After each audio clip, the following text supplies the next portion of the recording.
Good morning. Welcome to another very early morning video. It's about 4:30 in the morning here, and anyone who has embarked upon any kind of deep spiritual process of inner healing, let's say,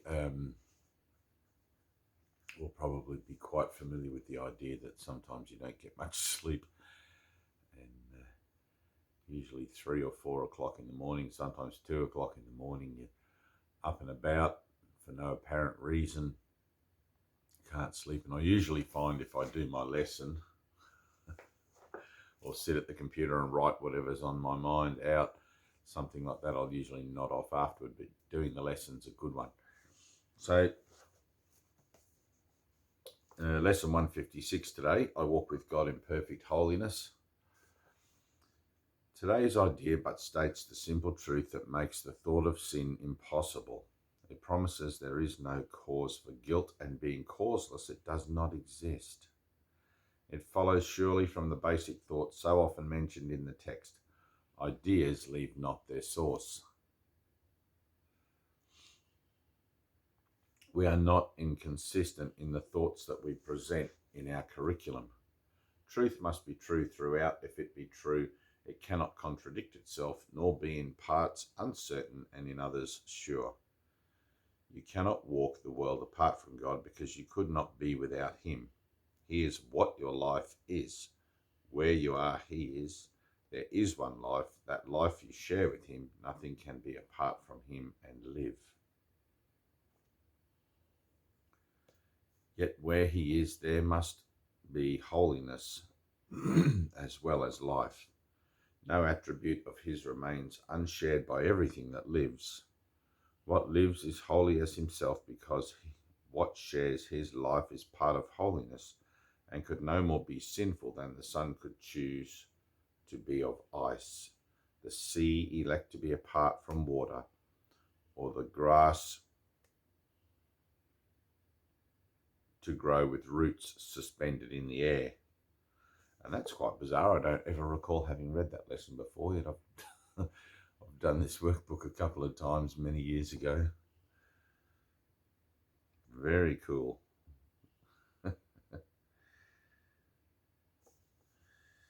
There is light in you which cannot die, whose presence is so holy that the world is sanctified because of you. All things that live bring gifts to you and offer them in gratitude and gladness at your feet. The scent of flowers is their gift to you.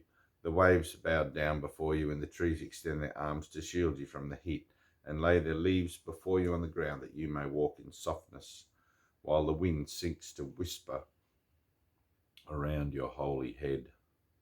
Sinks to a whisper around your holy head. The light in you is what the universe longs to behold. All living things are still before you, for they recognize who walks with you.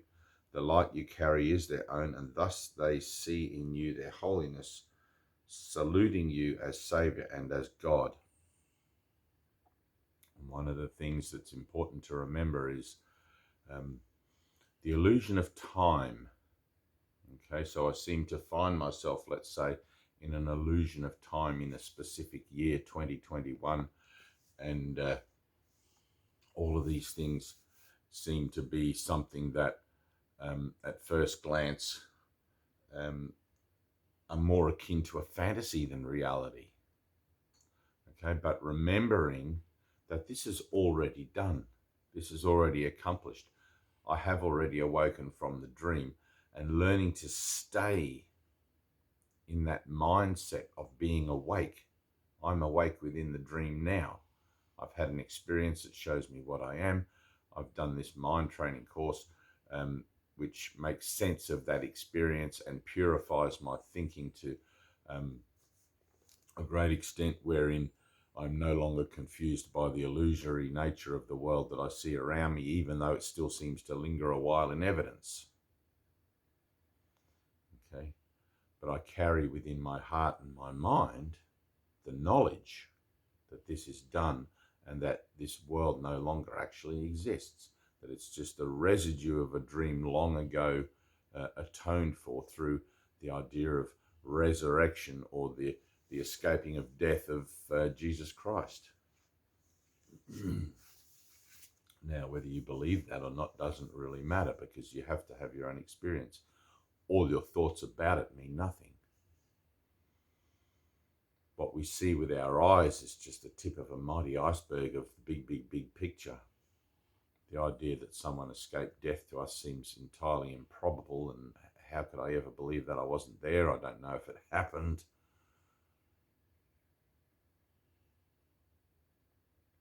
But I guarantee you that there's more going on here than meets the eye, and whatever I think about things that are going on here, including the more going on here, isn't so. Okay, the life of learning to be miracle-minded is one where the revelatory nature of the truth of things can be exposed to me or shown to me step by step as my mind becomes more and more purified, in order to enable myself, let's say, not to corrupt it. Okay, the divine information of the universe can't be given to you if you're still interested in denying the universe as a whole as being formless, or reality as a whole as being formless, as spirit. And that's the nature of the addiction to the belief in separation. It's very sticky. We think, what about our children, and what about our jobs and our way of living and all of those things? Everything here is temporary. Your children will become ash and dust, just as you will become ash and dust. All that matters is salvation. All that matters is salvation. And you've already somewhere accepted it in your mind, because God's will is complete and done. This is simply that part of the activation of that acceptance as a memory that we are now reviewing, with the ability to collapse time. I know that sounds kind of like, what the hell have you been smoking?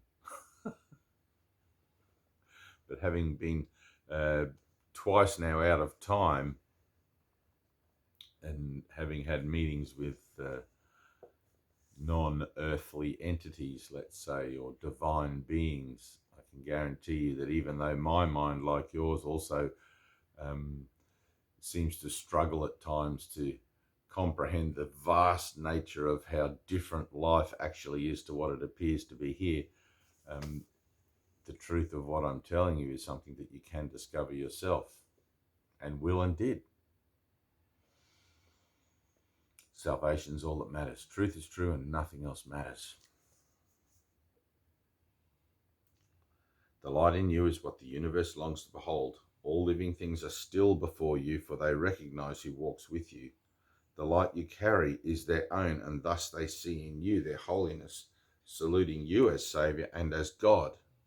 Accept their reverence, for it is due to holiness itself, which walks with you, transforming in its gentle light all things into its likeness and its purity. This is the way salvation works. As you step back, I will make no decisions by myself today. I will judge nothing that occurs today. I'll step back from all that. As you step back, As you step back, the light in you steps forward and encompasses the world. It heralds not the end of sin in punishment and death. It heralds not the end of sin in punishment and death. Its lightness, in lightness and in laughter, is it gone, because its quaint absurdity is seen. It is a foolish thought, a silly dream, not frightening, ridiculous perhaps, but who would waste an instant in approach to God himself for such a senseless whim? Yet you have wasted many, many years on just this foolish thought. The past is gone with all its fantasies. They keep you bound no longer. The approach to God is near, and in the little interval of doubt which still remains, you may perhaps lose sight of your companion and mistake him for the senseless ancient dream that now is past. Who walks with me? This question should be asked 1,000 times a day, till certainty has ended doubting and established peace. Today let doubting cease. God speaks for you in answering your question with these words. I walk with God in perfect holiness. I light the world. I light my mind and all the minds which God created one with me.